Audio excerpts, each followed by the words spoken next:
Channel Natural Treatment and Home Remedies presents video on 3 home remedies for cough that really effective.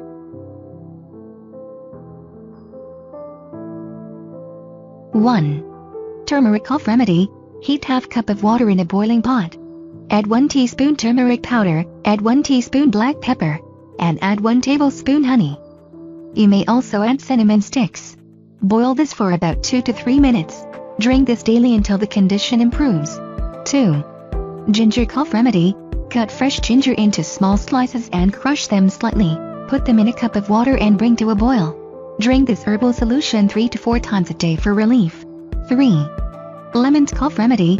Combine 2 tablespoon lemon juice and 1 tablespoon honey. Heat until warms. Drink this healthy syrup several times a day. I hope you enjoyed watching the video on 3 home remedies for cough that really effective. Subscribe to our channel and learn more about new things. Thanks for watching video. Subscribe, comments, likes and share. Thanks.